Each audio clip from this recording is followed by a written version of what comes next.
And in the studio, well, it's not really a studio, it's the law library here at the state capitol, Michele Bachmann, who won the Iowa straw poll way back this summer.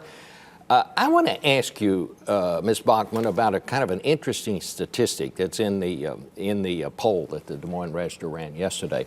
It said in 2008, 60% of the vote out here was evangelical Christian.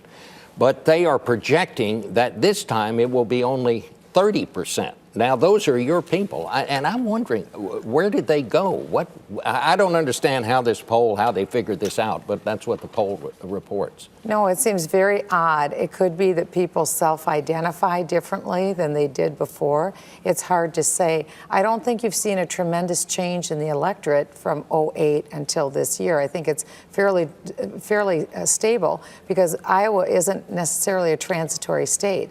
I was born and raised here, and in Iowa, you're born here, you live here, you die here. Well, I mean, you don't suppose they've become Democrats or something? I don't think so. I don't think, no, because if you look at the party registration, the Iowa Republican Party, they've had a massive shift of increase of demonstration, and the Democrat Party's actually seen the decrease. So I don't think that that's it either. I think who knows? I don't know why.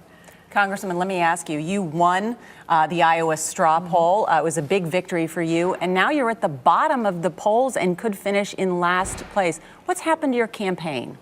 Well, what we've been doing is exactly what we needed to do. We just completed a 99-county tour. No other candidate has done anything that ambitious after the last debate. And so we have literally seen thousands of people flip in the last couple of weeks on the ground, and Iowa's different. Iowans tomorrow night will come out into people's homes and into localities where they'll actually stand or sit or fill out a sheet of paper or raise their hand. So you think the Des Moines Register poll, which has been correct in the past, is totally wrong? Well, about half the people still remain undecided. And so I think what we're going to see is people will be making their decisions on the ground. And we saw, like I said, thousands of people change. And a lot of it has to do with the threats that are coming from national security. I'm the only candidate with current national security experience. I sit on the House Intelligence Committee. And with all of the saber rattling that's going on in Iran right now, and also in the last debate, I took Ron Paul to task because his foreign policy is very dangerous. He says that he has no problem with Iran obtaining a nuclear weapon. Now we're finding out reports where Iran is saying they have a nuclear fuel rod. This is going to be one of the largest issues of this campaign. Well, I had that written down. That was what I wanted to ask you about, this news from Iran. What do you make of that? And let's say President Michele Bachmann had to deal with that. What would you do here? Well, what I would do is something very different than what President Obama has done. I would engage with the current dissidents that we have in Iran, but immediately I would send our Patriot missile systems, our Aegis systems, our ballistic missile systems need to be deployed, not only here in the United States, but in the Middle East region. We also need to announce a policy that with Israel, we'll begin a policy of selling them the bunker buster bombs that they need, the refueling tankers, the jet fighters that they need. In other words, President Obama put a distance between the United States and Israel.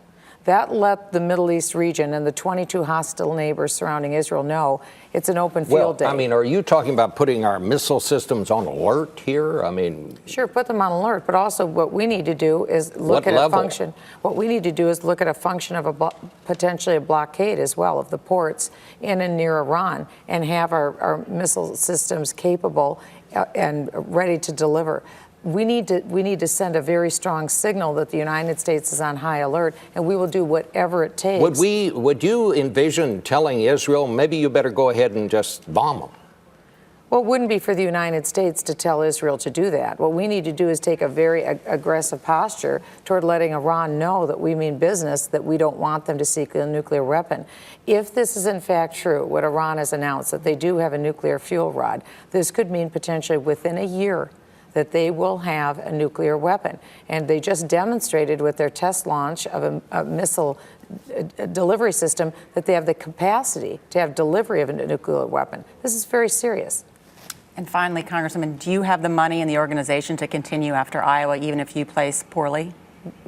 We bought our tickets to go to South Carolina, so we're going on. We'll be on the plane to head to South Carolina. Well, does that mean you're skipping New Hampshire? Oh, we'll go to New Hampshire too. We'll be there for the debates. There's 2 debates this weekend on Saturday and Sunday. We'll be there. We have to wrap. Thank you so much, Thank Congressman. you.